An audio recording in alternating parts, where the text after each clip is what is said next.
How's it going, War Pugs? So, Knife has requested that I take a look at The Night Lords Suck. Yes, even Sevatar. This is Warhammer 40k lore. This is a new channel that I have not seen yet before. This is live from the Black Library. So, we're going to get into this, check out what they've got, see if I agree with them. Let's see if we have some fun, guys. Let's get into it. The Night Lords suck. I can hear prophets screaming even now. Make some people angry. Yeah, not ashamed to say it, but the Night Lords are kind of a garbage legion. Oh, scary. Oh, shiver my timbers. Shut up, man. I'm sorry. Honestly, the Imperium would have been better off without them from the start. I genuinely have no idea why they get as much of a pass as they do, aside from looking cool. Much like how they wouldn't get a pass for not being subscribed to my channel, which you ought to be. But the whole concept of them was really botched, and the reason is because people try to make them out to be misunderstood, or that, oh, they were actually in the right. No, they weren't. The big thing people cite is the fact that, oh yeah, sure, they were torturing and killing people in the most brutal and horrific fashion, but it resulted in less bloodletting, therefore it was actually good. Yeah, okay, Tau Empire is that away, Mr. Greater Good. Yes, it might be effective in getting a planet to surrender and submit to Imperial rule, sure, but is that in any way sustainable to building of a unified empire when all the conquering has settled? No. The thing with the Great Crusade was that it was not just meant as a war of conquest, it was also meant as a war of nation building. To quote the famous Italian unifier, Massimo d'Azeglio, "First we have made Italy, now we must make Italians." The Emperor wanted a unified civilization, not just people under his control, and getting them in the Imperium through fear of dying and then later fear of retaliation is not conducive to proper nation building. If anything, it's a big drain on it. One thing a lot of people forget is that most planets joined the Imperium peacefully. Yes, they did. I know that might be hard to believe, but it's true. In the book, The First Heretic, Argel Tal states, "For every culture brought into the Imperium and quietly encouraged to follow the new word, there will have been a world that now spins in space as a dead husk, fallen victim to the word bearers venting their wrath." Now, context here, this was after the word bearers had been humiliated at Monarchia, and they were lashing out at planets. This 50% rate was considered exceptionally high, and they were just wiping out cultures that looked at them funny left, right, and center because they were angry and just taking it out on whoever. Argel Tal. Yeah, this is actually very, very true.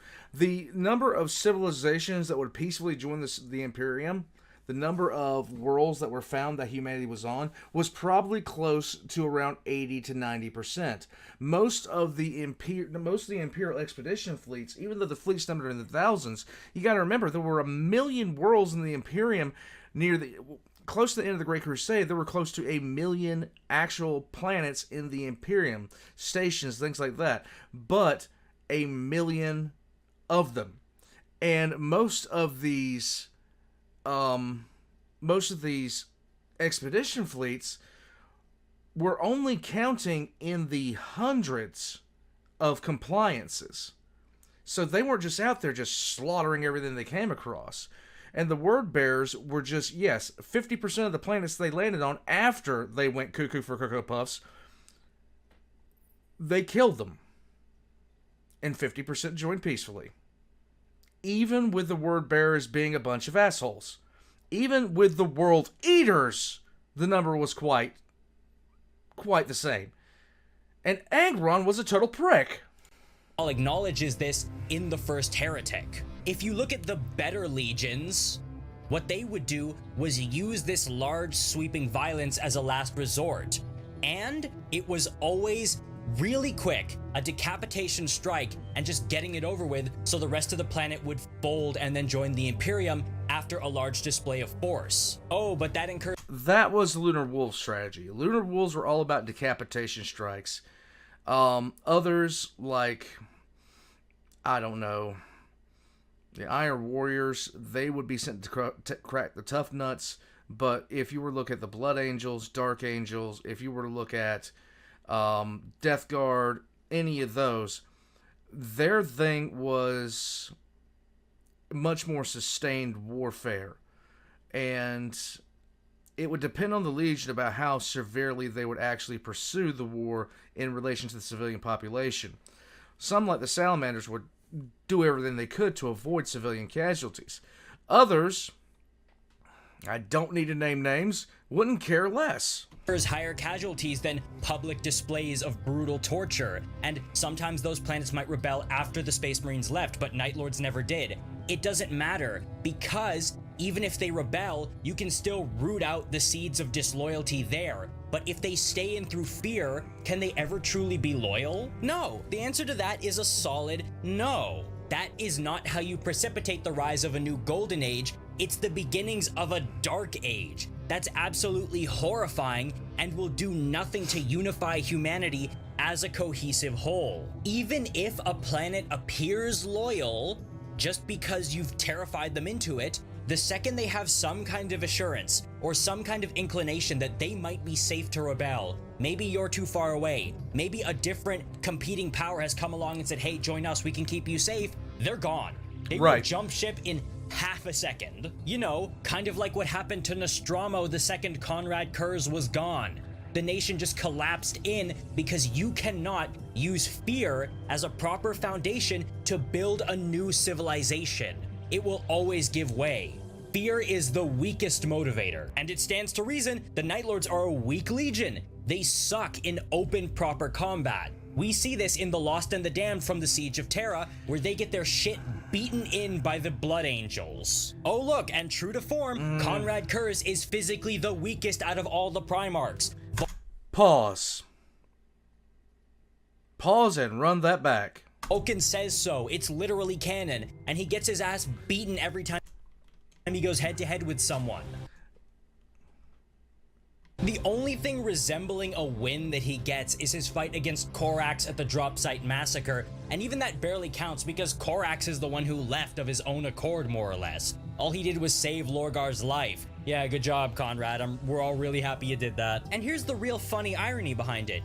These sort of tactics they use, these infiltrations and psychological warfare, this dark motif, and the— Okay, so I have to massively disagree with that. Conrad Kurz was one of the most dangerous, by far, Primarchs compared to anybody. As far as his martial ability, he nearly beat Rogaldorn to death. He fought both Guilliman and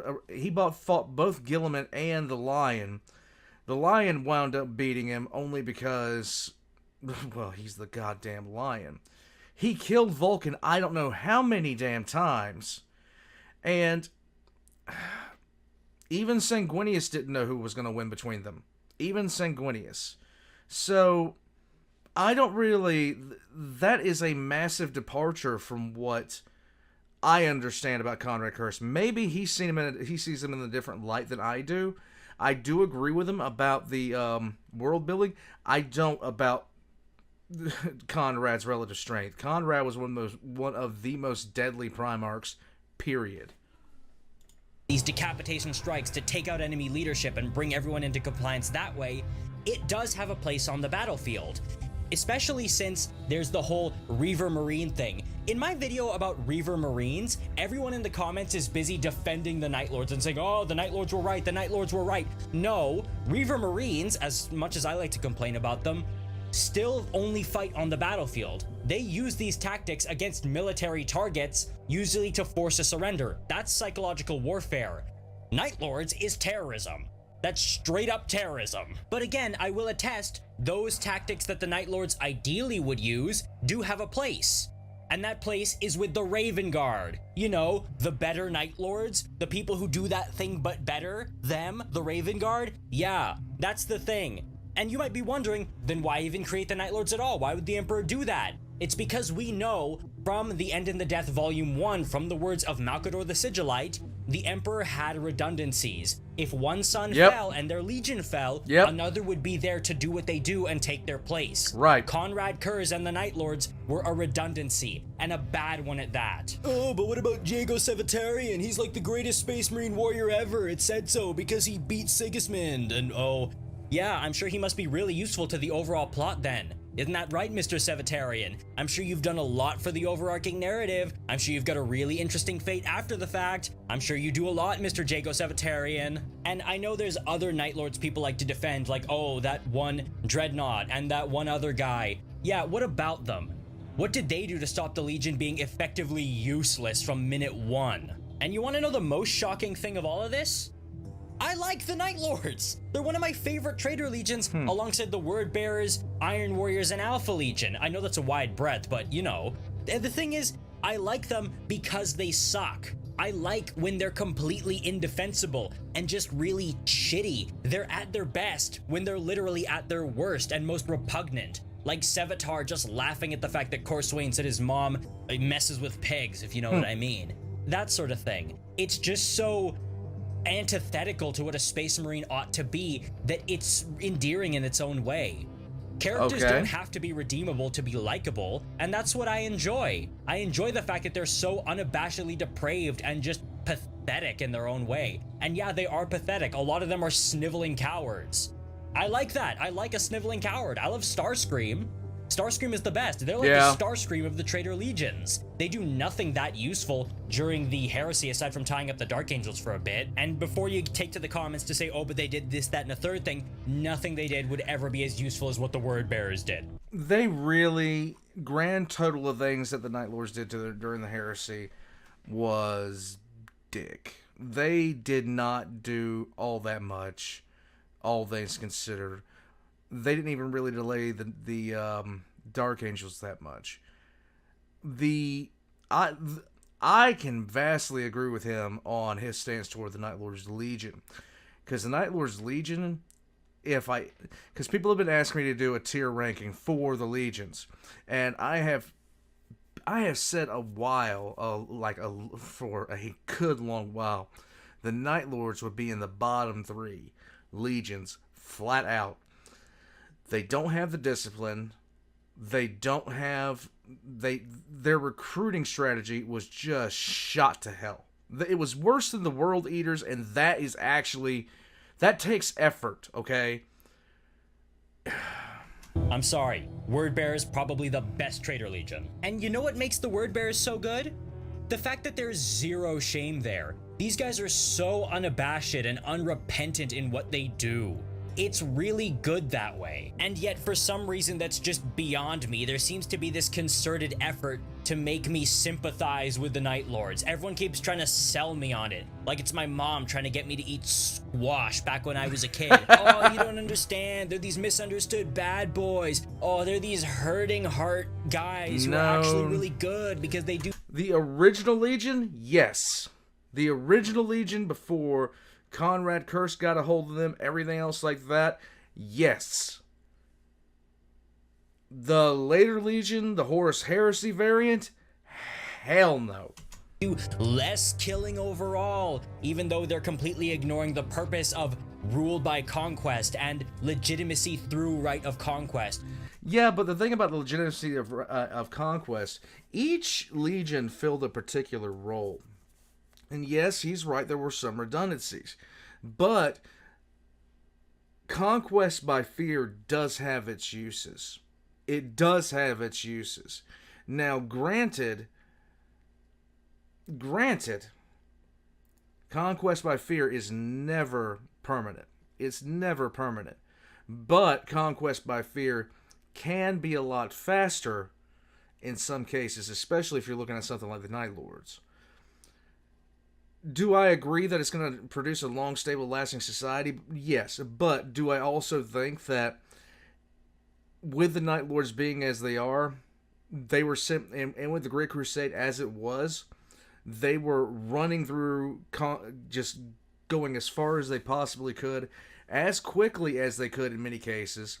Because you got to remember, it was the Ragdan Xenocides that really caused monarchy to happen at the end of the day, and caused the emperor to actually jump in and get the word bearers to get their stuff together and go out and take some systems.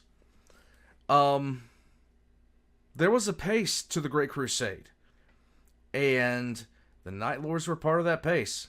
Their style of warfare was part of that pace. Like it or don't like it, it really is that simple. Proving yourself as a military force as opposed to just a bunch of violent thugs. The Imperium just didn't get them. You don't get it. They needed to be better understood. It's the Emperor's fault. No, they're actually awful. As Raldoran said, you were always an evil legion. And don't take that from me. Let me have my unabashedly evil legion. I like them that way. You know who my favorite Night Lord is? It's not Sevatarian. It's not that loyalist librarian.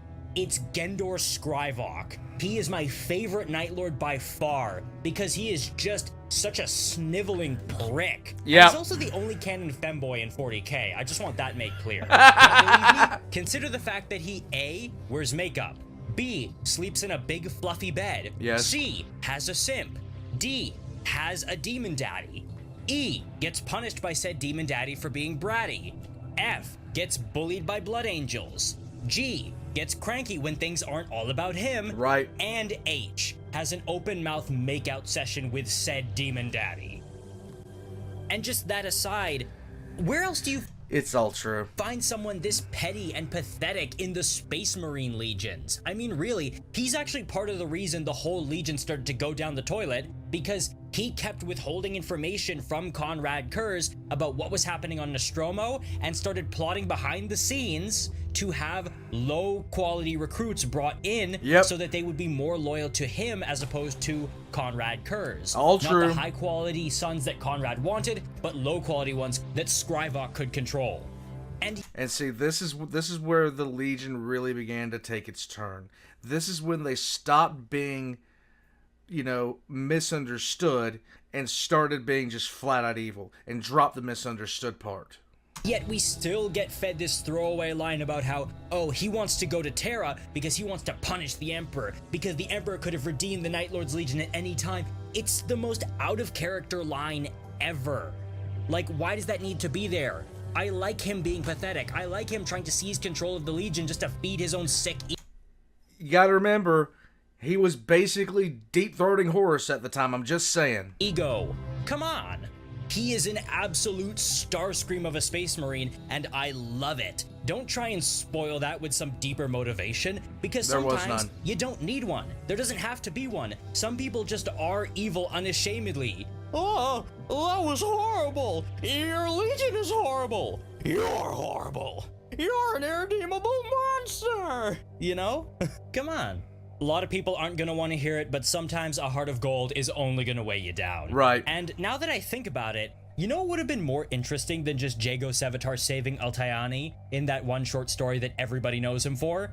What if he just used her as a pawn to escape the Dark Angels? And just said, haha, thanks for the help, bye-bye, and then just vamoosed. That would have been so much cooler. It would have brought him back into the story and showed, hey, I'm still a Night Lord. Like, come on, I think that would have been awesome. And on the topic of Jago, since he's the one everybody simps for out of their mind, I love how when Argel Tal approached him, clearly with a demon inside him, Jago just spits on the ground in front of him. Okay, you sure you don't want to wipe your mouth with the flayed human skin you have on your shoulder, Mr. High Standards? Jesus. Anyway, that's all for this rant. I will see you in the next video. Don't let me know what you thought in the comments below, because this is not up for debate. This is the objective truth. I am James Warhammer, and again, I will see you in the next video. Thank you. It's nice to hear somebody doing things like this. It is. It's comforting, you know, to hear somebody like This is. I like this. I like this. I disagree with him, and I'm right, and he disagrees with me, and he's right. Nah, I'm right. In any case, guys, so, my first experience with this, I have enjoyed. I have really enjoyed this. This is live from the Black Library, guys.